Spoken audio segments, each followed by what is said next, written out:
JD Vance tore down Adam Schiff's 7-year political stronghold with one incredibly basic question. Adam Schiff had invested 7 years constructing an impregnable political defense mechanism out of cable news interviews, restricted intelligence briefings, highly calculated vocabulary, and the immense borrowed prestige of commanding one of Washington's most formidable committees.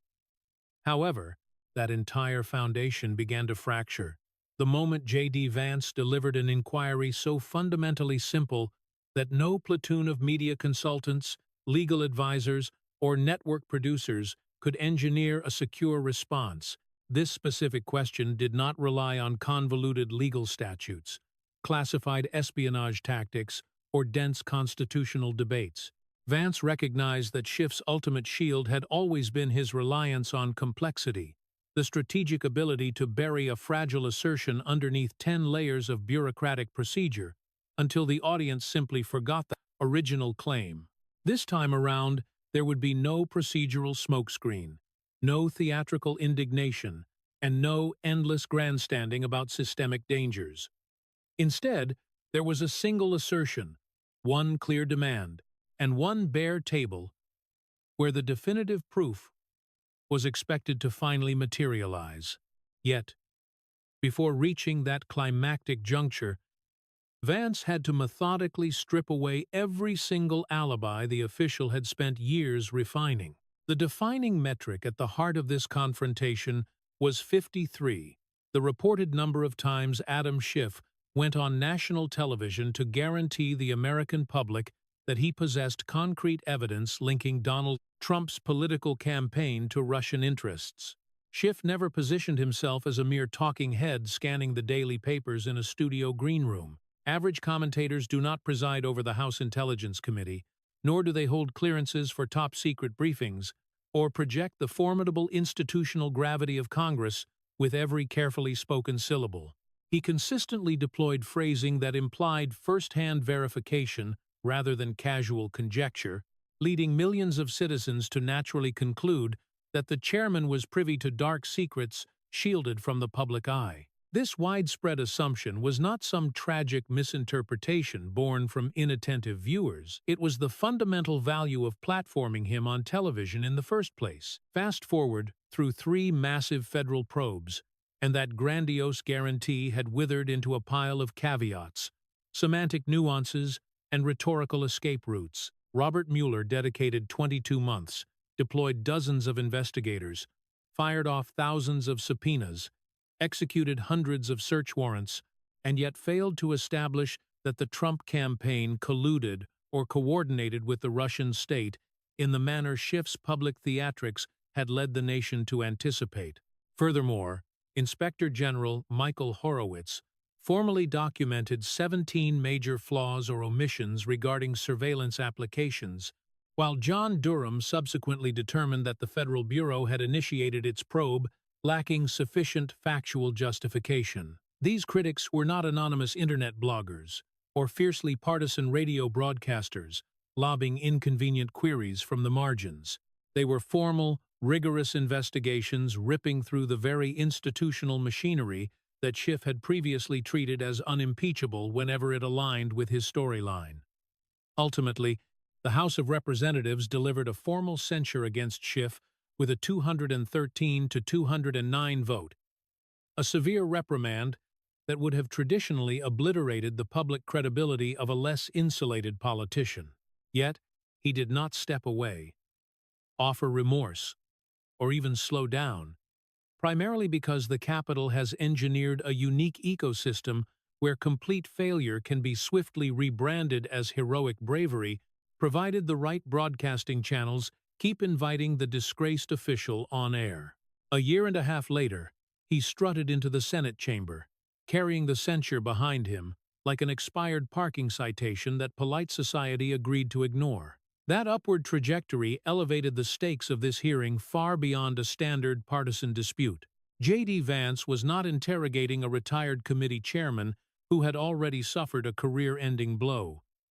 Instead, he was cross-examining a man who had been granted immense new powers, even after the foundational narrative of his public persona had collapsed under intense scrutiny. Avoiding the trap of a long introductory monologue, Vance recognized that delivering a speech would only hand his opponent the exact type of theatrical conflict he thrived on managing.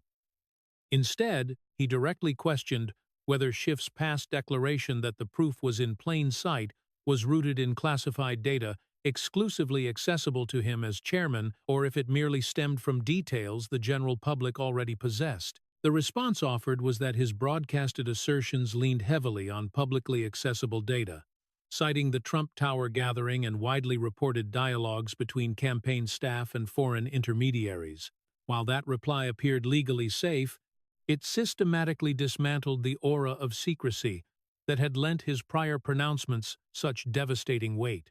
In a single breath, the supposedly unparalleled insider knowledge was downgraded to ordinary material that any citizen with a television, a newspaper, or an internet connection could freely review. Seizing the opening, Vance relentlessly pushed the exact point the politician had spent years sidestepping. If he held no extraordinary, hidden proof beyond what everyday citizens already knew, why did it matter that he was the one broadcasting these claims? He hadn't sat in front of the cameras as Adam Schiff, private civilian, hobbyist analyst, or worried bystander. He occupied those television slots as the authoritative leader of the House Intelligence Committee, a figure globally assumed to hold the keys to classified vaults that journalists, the electorate, and regular members of Congress were barred from accessing.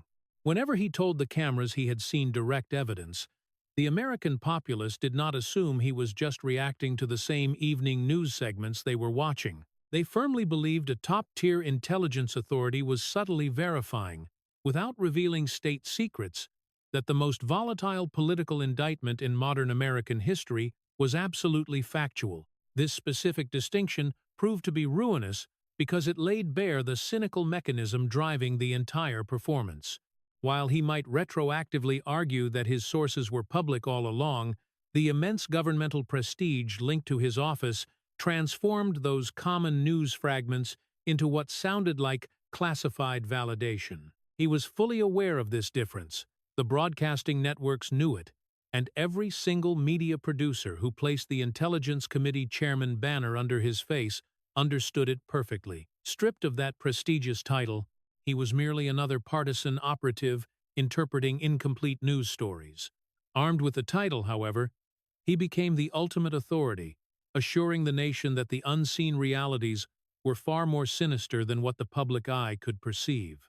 In his defense, he countered that his past remarks were formulated on what he genuinely assumed to be factual back then, boldly adding that he held no regrets over highlighting the dangers of foreign interference. It was a highly sanitized retort, meticulously widened to dodge the exact parameters of the accusation Vance was examining. Belief suddenly substituted for concrete proof. Generalized concern took the place of factual confirmation, and broad foreign interference was swapped in for the highly specific allegation of a conspiracy between a presidential campaign and a foreign power. His distinct talent for political maneuvering was glaringly obvious in this pivot, as he seamlessly slid from one argument to a completely different one without ever formally announcing he had abandoned the first. The terminology shifted drastically, yet the air of self-righteous certainty stayed intact, enabling him to clutch onto the posture of a vindicated whistleblower even as the core accusations became fundamentally impossible to defend. Refusing to let the pivot stand, Vance juxtaposed the definitive conclusions of the official probes right next to this newly stated belief, pointedly asking exactly when this internal shift had occurred. After all, the politician had never bothered to return to those massive television audiences to confess that the absolute certainty of his prior warnings no longer matched the uncovered fact. The Mueller probe had wrapped up. Horowitz had laid bare severe missteps in the surveillance process.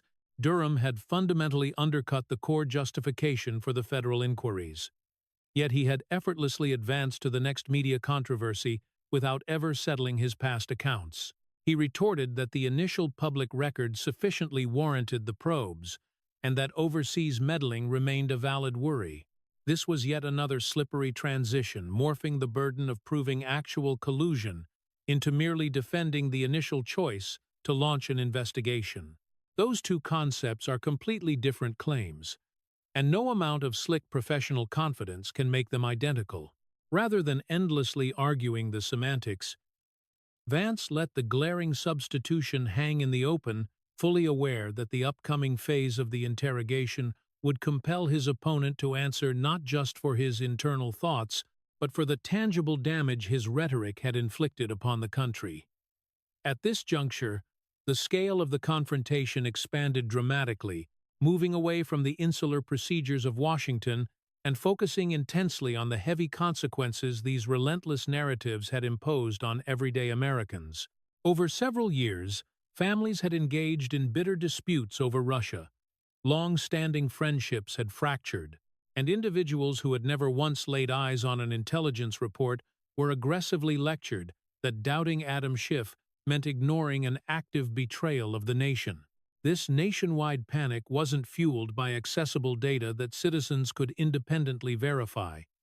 Seeing as the masses possessed no avenue to evaluate anonymous leaks, secretive surveillance requests, or the contradictory claims of federal bureaucrats, the panic was entirely manufactured through relentless repetition, perceived authority, and the calculated suggestion that the chief of the Intelligence Committee was staring at evidence the rest of the nation was forbidden to see. He had borrowed massive amounts of public trust, spent it recklessly, and then acted offended when anyone demanded an accounting. Vance firmly reminded the room that the resulting investigative circus had consumed approximately $32 million of taxpayer revenue funds extracted directly from laborers, pensioners, educators, freight drivers, and households who were repeatedly promised that this enormous expenditure was vital to unearthing a massive conspiracy at the center of government. That sum was far more than a sterile budget line. Every single dollar symbolized the hard labor surrendered by citizens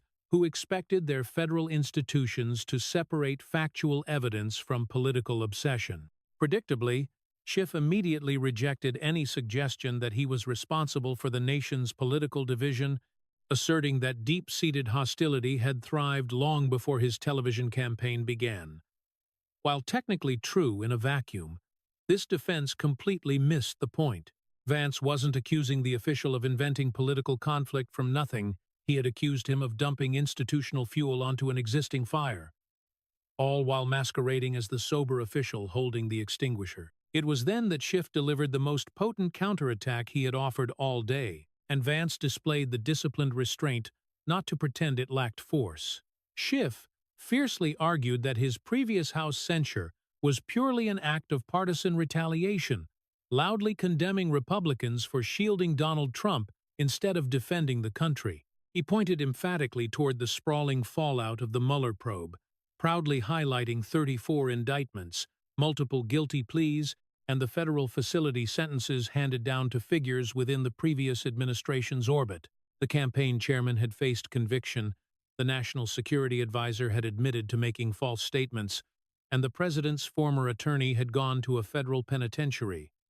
For a fleeting moment, Schiff shed the demeanor of a cornered witness and brilliantly resurrected the aura of the slick television prosecutor who had built his career by presenting every peripheral offense as absolute validation of the central accusation. This counterpunch landed simply because the legal actions were undeniably real, and brushing them aside would have allowed Schiff to paint Vance as a denier of documented wrongdoing. Displaying tactical patience, Vance refused to interrupt, smirk, or cheapen the exchange with a rehearsed insult.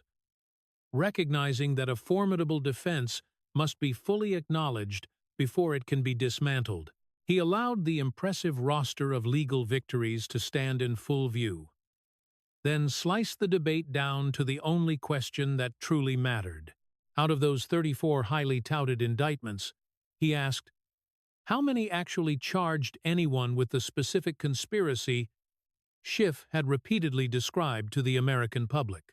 How many explicitly proved that Donald Trump or his campaign had coordinated with the Russian government to manipulate the election? The answer was 0. instantly transforming Schiff's impressive list into a storage warehouse full of evidence for wrongdoings, entirely separate from the one he had promised to prove. Tax evasion was real. Banking fraud was real. Deceiving investigators was real.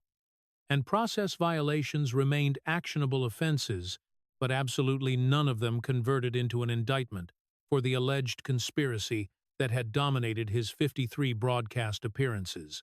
Vance never attempted to deny the actual misconduct. Rather, he surgically separated those disparate wrongdoings from the singular accusation Schiff had weaponized to define an entire presidency. This distinction was incredibly vital because Schiff had spent years relying on accumulation stacking unrelated or adjacent scandals, until the sheer volume created the impression that collusion must surely exist somewhere inside Pile. By forcing his opponent to isolate the one specific charge that would validate his central claim, Vance cornered him, and Schiff could not point to it. The resulting rebuttal was that a lack of a formal indictment did not prove the absence of shady conduct. A lawyerly sentence meticulously engineered to keep possibility alive long after hard proof had failed to arrive. While technically defensible, the statement was politically hollow. Schiff had not spent 3 years on television telling America that improper conduct might possibly have occurred beyond the reach of prosecutors. He had spoken with the booming certainty of a man announcing an established fact, not floating a hypothesis destined to remain uncharged. The moment the promised indictment vanished, Schiff retreated from proof to possibility, swapping direct evidence for unanswered questions and trading public certainty for squishy legal ambiguity. It was yet another, smaller phrase deployed to distance himself from responsibility. Refusing to squander the remainder of the hearing debating the subjective choices of federal prosecutors, a foggy terrain where Schiff could survive indefinitely, Vance pivoted sharply. He cracked open a fresh folder and placed a concrete timeline on the table, forcefully shifting the examination from interpretations to cold dates. In September 2019, a whistleblower complaint regarding a phone conversation between President Trump and President Zelensky helped trigger the first impeachment proceedings. Before the complaint was formally filed, Schiff's committee staff had engaged with the whistleblower, offering guidance regarding the process. Yet Schiff subsequently appeared on MSNBC and told the public that the committee had not spoken directly with the whistleblower. The phrasing deployed was classic Schiff, expansive enough to paint one impression, yet sufficiently narrow to support a later defense. By employing the word "we," he actively encouraged viewers to believe that neither he personally nor the apparatus operating under his authority had communicated with the individual before the complaint emerged. When the timeline became public knowledge, his defense suddenly depended entirely on the word "directly," arguing that preliminary staff contact didn't count because Schiff himself had not personally conducted the conversation. The chairman aggressively claimed the power of speaking for the committee when it amplified his accusations, yet scrambled for the distance of an uninvolved spectator the moment the committee's actions became inconvenient. It was total institutional ownership on television and frantic bureaucratic separation under examination. Fighting back, Schiff argued that contact between committee aides and potential whistleblowers was entirely routine, and that ordinary administrative intake did not amount to his personal participation. Vance didn't dispute the fact that committees receive such communications, recognizing that this procedural explanation was just another attempt to answer a question nobody had asked. The core issue was never about whether the initial contact was lawful, standard, or professionally handled. The issue was whether Schiff's highly publicized statement accurately described what had actually occurred. His committee had made contact before the complaint was filed, and Schiff later used language specifically designed to encourage the country to believe there had been none. Everything beyond those two factual points was merely a verbose lecture constructed to disguise a simple contradiction as a complicated misunderstanding. This glaring contradiction led Vance to the deeper crisis simmering beneath every folder on the table, the fundamental authority of the chair Schiff had occupied. The leader of the House Intelligence Committee only retains power as long as the public trusts that classified access is being used to clarify reality, rather than to manipulate perception. Because citizens are barred from inspecting raw intelligence themselves, they are entirely dependent on the occupant of that position to separate solid evidence from speculation and facts from partisan desire. Schiff had repeatedly weaponized the prestige of the office to enlarge his accusations, only to deploy hyper-technical definitions to shrink his responsibility when those grand theories came apart. Concrete evidence was quietly downgraded to publicly available information. The collective we shrank to mean personal contact, and every single strategic retreat required a smaller word, because the larger claim could no longer survive. This persistent pattern of shrinking language was the true architecture of Schiff's defense, and Vance was finally ready to confront the episode where the chasm between the public record and Schiff's theatrical presentation had become impossible to disguise. He opened the thickest folder, extracted a pair of documents, and laid them side by side, completely avoiding the dramatic flourishes politicians usually employ when they want cameras to notice a piece of paper. One page contained the declassified official transcript of the September 2019 phone call between President Donald Trump and President Vladimir Zelensky. The second document featured the heavily altered version that Adam Schiff had boldly recited from the chairman's seat at the opening of the impeachment inquiry. The variance between the two texts wasn't a simple disagreement over emphasis, because one was a rigid official record, while the other was a weaponized political dramatization performed in the solemn atmosphere of a formal congressional proceeding. Vance methodically compared the two versions line by line, forcing the blatant contrast into plain view without burying it beneath commentary. The actual transcript reflected a standard diplomatic exchange between two national leaders discussing mutual cooperation and assistance. Schiff's rendition violently twisted that exchange into something vastly darker, more coercive, and deeply corrupt, injecting dialogue that made the president sound like an underworld leader demanding a favor from a vulnerable foreign ally. Words that did not appear in the genuine transcript suddenly materialized in Schiff's presentation, while the tone and meaning of the real conversation were aggressively bent into the shape required by the impeachment narrative. By the third comparison, the gap was no longer a matter of interpretation, because entirely fabricated sentences and malicious motives had been stuffed into the president's mouth. The gravity of this fabrication mattered immensely, because Schiff had not delivered the performance at a rowdy campaign rally, a comedy stage, or a partisan fundraiser, where exaggeration is expected and the audience understands that every line is designed for applause. He spoke from the chairman's seat during a formal proceeding, carrying the immense authority of the United States Congress. Millions of Americans watching live had every reason to assume that the official leading the inquiry was accurately presenting the raw evidence at the center of the case. They were not warned in advance that the upcoming words were heavily invented, condensed, dramatized, or rewritten for theatrical effect. The chairman had presented absolute fiction inside an evidentiary setting, subsequently relying on the setting itself to give that fiction credibility. When pressed on what caliber of public official would execute such a maneuver, Schiff instinctively reached for the word parody, framing his performance as a dramatization intended to capture the essence of Trump's conduct. Predictably, this explanation arrived only after the side-by-side comparison had exposed the undeniable distance between the transcript and his performance. Refusing to argue over whether parody could ever be appropriately used in congressional debate, a tangent that would have handed Schiff a perfect procedural escape route, Vance asked a much simpler question. Had Schiff told the audience before reading the invented dialogue that it was a parody? Schiff deflected, claiming that the context of the hearing made his intention clear, another excuse that depended on viewers being blamed for misunderstanding.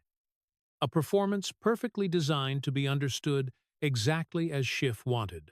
Vance repeated the inquiry, asking whether Schiff had used the word parody before reading the first sentence. Demanding a yes or no answer, that left zero room for a speech about context. Schiff opened his mouth, stopped, and then offered only the feeble claim that the setting had been sufficient. It was a glaring non-answer, and everyone in the room knew it. The man who had spent years ruthlessly correcting other people's language with prosecutorial confidence suddenly could not produce the one word that would resolve the question. He had not warned the audience because warning them would have instantly weakened the political effect, and the effect had clearly mattered more than accuracy. While the parody defense wasn't the final question, it successfully removed the last protective layer around the larger behavioral pattern Vance had spent the session establishing. The first claim involved allegations of collusion presented with the authority of classified access, but later reduced to information available to the general public. The second involved contact with the whistleblower, publicly denied in broad language, and later defended through a microscopic distinction between committee staff and personal communication. The third involved fabricated dialogue read into a congressional hearing, retroactively labeled parody only after the invention became impossible to deny.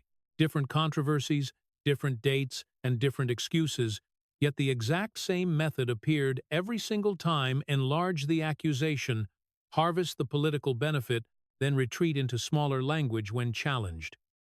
Vance closed the folder and stacked it on top of the others, leaving 3 distinct records resting before Schiff, like a physical monument to 7 years of evasions. The atmosphere in the chamber grew so remarkably quiet that the ordinary mechanical sounds of the building seemed louder than the people inside it. Not a single senator shuffled their papers, no staff member whispered, and no journalist risked breaking the silence. At the precise moment when the vast examination had finally narrowed to pure accountability, Schiff still possessed his prestigious title, his Senate seat, his practiced expression, and the confidence accumulated through hundreds of television interviews. What he no longer had was a plausible way to pretend that each of these contradictions existed alone. Vance then circled back to the number 213, the number of House members who had voted to censure Schiff for misleading the public about the Russia investigation. Schiff had historically treated that vote as partisan punishment, wearing it as a badge of honor awarded to a courageous opponent of Donald Trump. Vance ruthlessly forced the number back into its true institutional meaning, because a formal censure is not an angry television monologue or a hostile editorial. It represents members of Congress permanently placing their names behind the conclusion that a colleague abused the public trust. Schiff could condemn their motives, mock their judgment, and campaign against their party, but he could not erase the historical fact that the House had formally declared his conduct unworthy of the office he held. The censure should have marked the terminal end of Schiff's rise, yet Washington rewarded him with a Senate seat and expected the country to treat the promotion as proof that the earlier judgment no longer mattered. Vance attacked that toxic assumption directly, describing the families who had trusted Schiff, argued because of his claims, paid for the investigation, and then watched him advance without ever acknowledging the damage. The core question was no longer whether Schiff had won an election, because he obviously had, and it was not whether voters were legally entitled to send him to the Senate, because they were. The true question was whether electoral success magically erased the obligation to answer for statements made under the authority of a previous office. Schiff had swaggered into the room, behaving as though victory had converted accountability into a closed file, but the 3 folders on Vance's desk forcefully argued otherwise.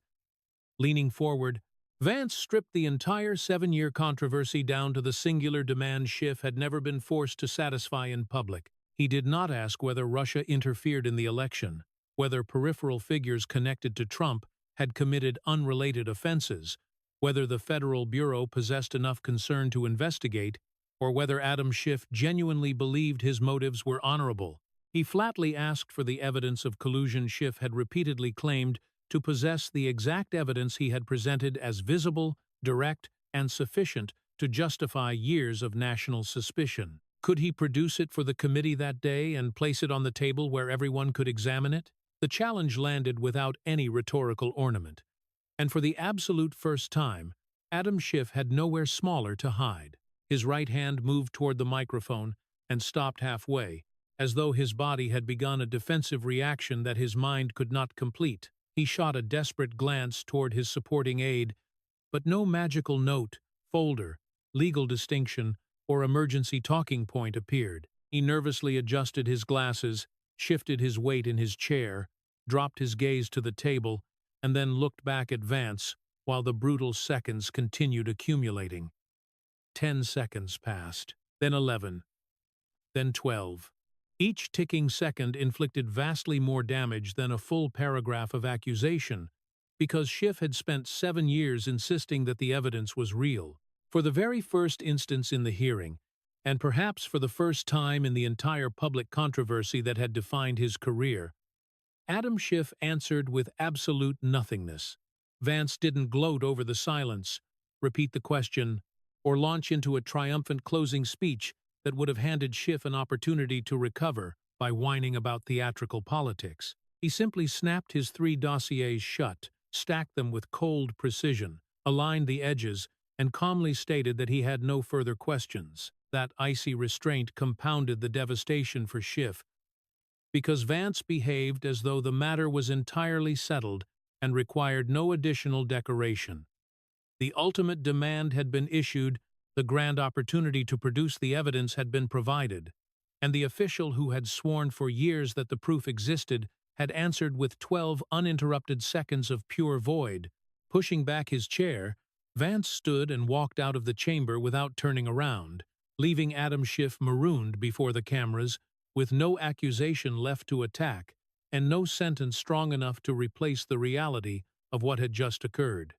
Behind Schiff, the dedicated aide who had spent the entire session ready to pass folders, notes, and whispered guidance stared firmly at the floor, painfully aware that no amount of elite preparation could manufacture evidence that had never existed. The allied Democrats scattered around the room avoided the obvious, staring intently at papers, hands, and microphones as though making eye contact might compel them to defend a performance that was objectively indefensible. The broadcast cameras remained locked on Schiff's face, capturing the hollow expression of a man who had just discovered that 7 years of meticulously polished language could be defeated by one immovable demand for physical proof. For the previous 40 minutes, he had put on a masterclass in evasion, challenging premises, narrowing definitions, attacking motives, listing adjacent court convictions, hiding behind procedure, and warping direct inquiries into highly specialized arguments about entirely different topics. Ultimately, every single one of those survival abilities failed because the terminal question didn't invite him to interpret, explain, or characterize anything. It simply asked him to produce what he had relentlessly sworn was real. When the gavel finally cracked, the heavy silence inside the room instantly broke into the frantic noise of reporters sprinting toward the hallway, staffers hammering away on their phones, and news producers demanding the raw video clips before the witnesses had even left the building. Schiff slipped out through a side exit, tightly flanked by staff members forming a moving human barricade designed to prevent another unplanned question from reaching its target. In a shocking departure from a career built entirely around television appearances, press conferences, and chasing microphones, he marched stiffly past the media throng without stopping to deliver a single soundbite. The press corps hurled aggressive questions regarding the missing evidence, the censure, the whistleblower timeline, and the doctored transcript, but Schiff simply kept moving, refusing to provide even the vague, pre-packaged jargon he typically deployed under pressure.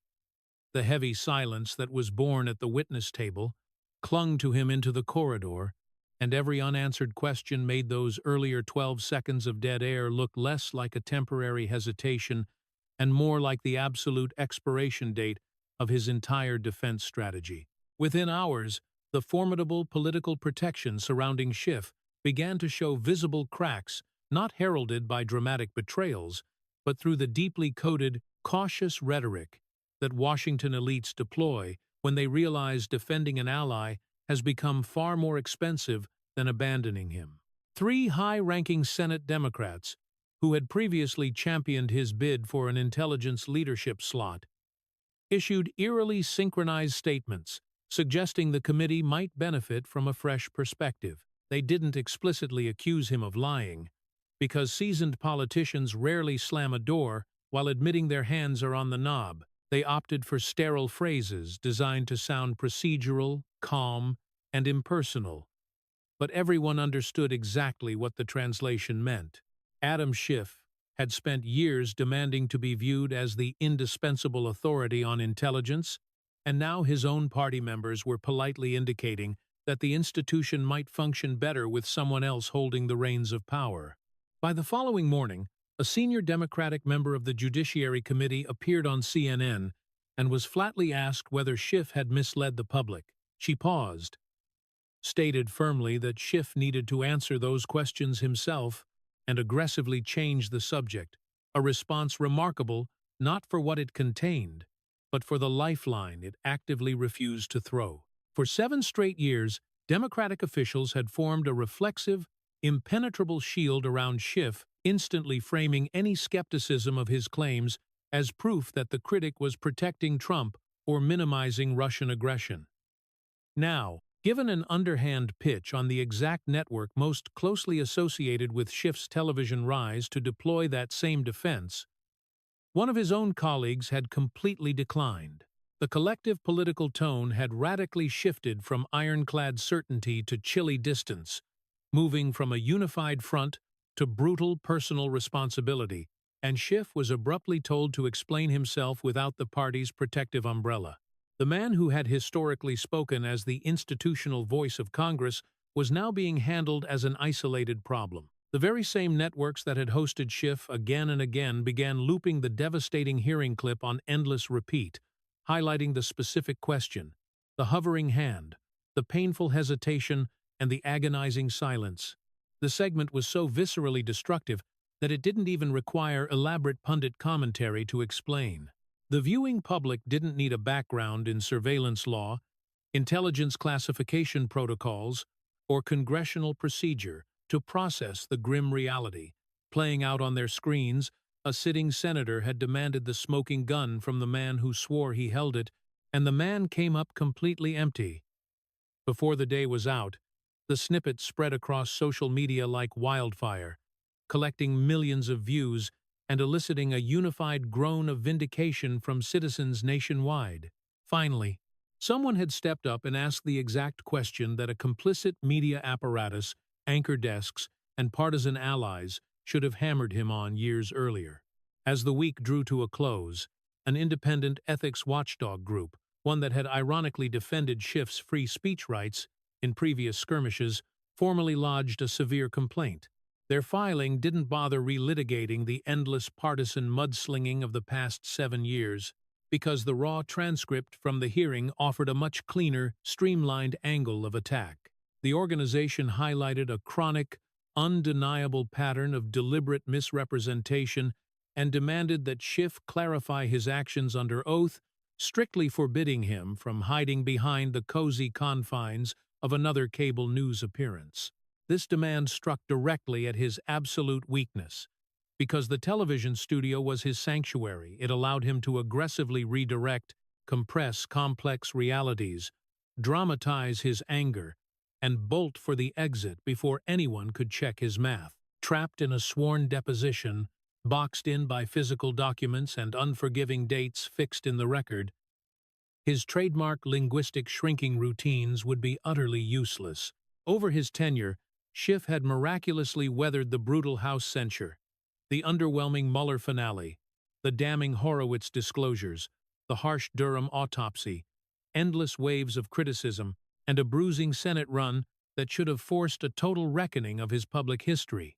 Each prior scandal had been successfully reframed as right-wing malice, subjective procedural squabbles, incomplete analysis, or bizarre proof that his political adversaries simply feared his courageous truth-telling.